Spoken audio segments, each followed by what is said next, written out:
So it's August 28th. That means it's September budget time, and I got some big changes coming my way. Stay tuned, I'll tell you all about it.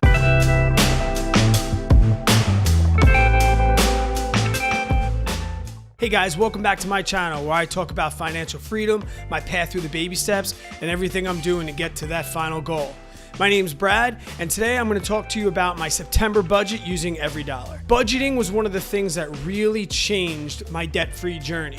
Until I started budgeting, I was always wondering or always unsure of what was exactly going to happen. And once I really tied down my monthly budget, I was really able to focus on what I was doing and really achieve my goals. Now, to do that, I happen to use EveryDollar. I've seen a number of different ways that people like to budget for the month. Regardless of the way you use, whether you're using a pen and pad or using an app or you have a day planner, whatever you're using, just use something. The benefits of budgeting will go so far. What I'm going to do now is take you down to my computer and I'll show you exactly what I've budgeted for this month, including one huge change. All right, guys, so welcome to my EveryDollar budget. This is the desktop version that I'm using on a Mac. They also have an app that makes things really, really wonderful. You can create an account or you just come up here and sign in. All my information has already been stored.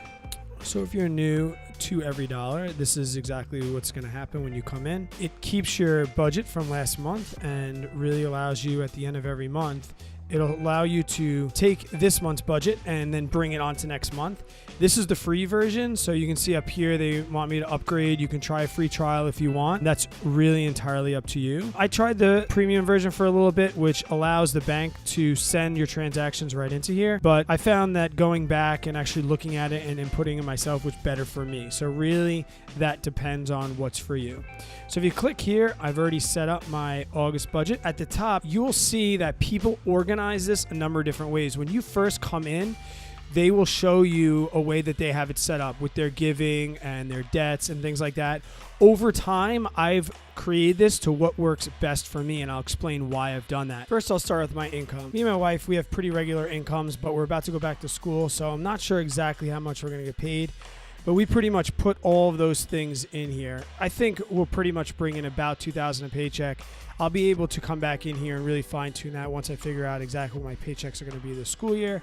And then in my side hustle, I usually bring in about $1,600 a month, and my wife on the low end $400. So I think when we start our budget this month, $10,000 for our income is a pretty good round number. Now, this is pretty much how I've changed from the traditional EveryDollar format and layout. I put all my bills that I have every single month into one category that I just call every month. And here's the reason why I did that. I use this to figure out what my living expenses really are outside my debt. It's going to help me later on when I have to figure out what my emergency budget's going to be when I enter baby step 3. And it also allows me to see things that I pay for every single month. Now, in the beginning, this helped me eliminate things because I was looking at some bills every single month and saying to myself, does that need to be an every single month bill? And the only really one that I have left is Netflix, which is an every single month bill, but we watch Netflix so much, so it's so worth it to me. I've also listed all these things from largest to smallest as well. Right at the top, this is my mortgage, and this mortgage includes my escrow, my property tax, and everything. So that's just not my mortgage on its own. But this right here, this is the big one. This is new for me. I've never had this expense before. My daughter just started daycare. She's 7 months old. We're going back to work. My wife is back to work. So this is going to be a major expense for us. And it's really going to make us have to reevaluate and focus in September. We are not taking any chances in September because this is a really big bill for us. For some people, they've told us that this is expensive.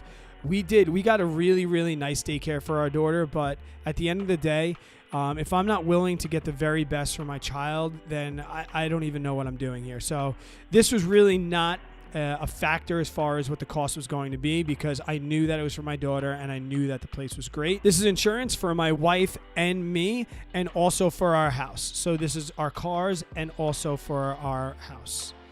My wife has a lease that we got into before the baby steps. Trust me, that will be gone one day. This is a cell phone for my wife and I. This is my basic cable, my internet, and my home phone number. Pet care and food. I have 2 dogs. They both have pet insurance, which has been very, very worth it for me throughout the course of their life, and also what they eat. They eat about $50 worth of food every single month. National Grid here does our heat, and based on my budget from 2017, I spent $87 in September. Now, to note, that's one of the great things about being in year 2 of the baby steps now.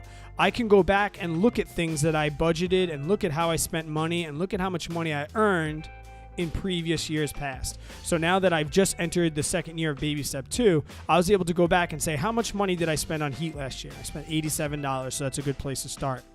LIPA is my electricity. Very, very small house. We don't use a lot of electricity. And this is what we spend on water every single month. We drink a lot of water. Drinking out of the tap is a little bit frowned upon. Some people tell me I can, but this is what we spend for water every month, and then Netflix. Every single year, I go back to work, and I like to get some clothes. I'm going to do a clothes video because I do something very interesting with my work clothes. That will be coming up. Usually, I spend about $200 on those clothes, and that's clothes for the entire year. So I'll keep that updated and see what happens. Sunshine clubs. When my wife and I go back, we're both teachers, so we get hit with these things called sunshine clubs. I don't know if you're a teacher and you have them at your school, but it's things for like the water club and for department birthdays and, you know, for celebrations, people having babies. It's pretty much $20, but it's $20 for the department, then $20 for the school, and then $20 for the water club. So between my wife and I, we spend about $100 on just back to school things to participate in our departments. We spend $300 a month on gas for both of our vehicles coming to and from work. That's pretty much accurate. We're usually to the dollar when it comes to gas and when it comes to gas and oil. Groceries and home supplies. This is the one that varies for us a lot, and it's been the hardest one for us so far, especially since I went vegan. If you saw my last video, I just did my first budget haul after being vegan and found out that we're actually really, really under budget.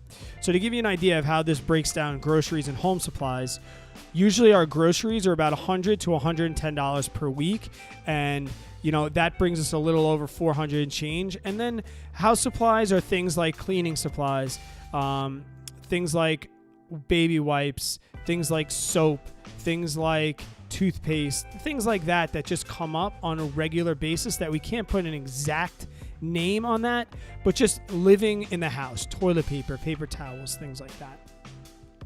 Eating out, this has always been our eating out budget of $50. We generally never use it, especially now with this Avery daycare. I don't think that this eating out budget is really going to take course. We'll see. You never know. I just like to have it there in case we get stuck in a bind. Here are the debts. Oh man, the debts. These are not in order. Right now we're on my truck, which I'm going to do a goal video. And one of my goals, I'm going to be paying off my truck in the next month or so.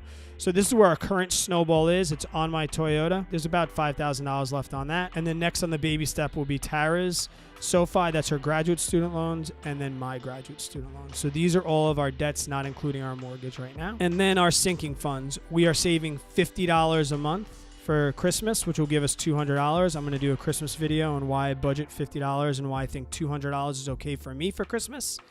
And also our summer fund. We put $100 in every single month. I'll link to my summer fund video. I just posted a video for teachers and how to budget and save for the next summer starting right now. My emergency fund, that's been in here since I first was on baby step 1. They don't let you delete this right now, so I don't know how to get rid of that, so that's always been there.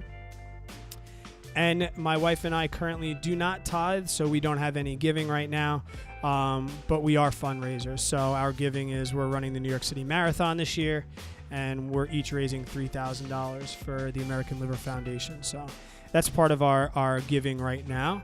And that's it. That will leave us right now at $146 left in the budget.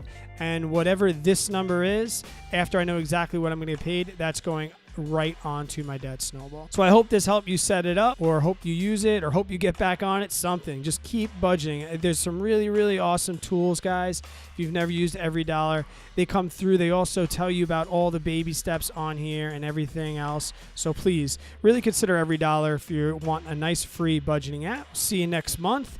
and then hopefully I'll know exactly what I get paid, so I'll be able to just tighten this up just even a little bit more. Guys, thank you so much for watching this video, and thank you to everybody that posted their budget videos. It really motivated me to really start one up and keep one going. I'm gonna link all my other budget videos at the end of this video and down in the description below. If you like this video and it motivated you to maybe start a budget, give it a thumbs up. If you hated this video and hate budgets, give it a thumbs down. And please, if you're new here, consider subscribing. Have a great day.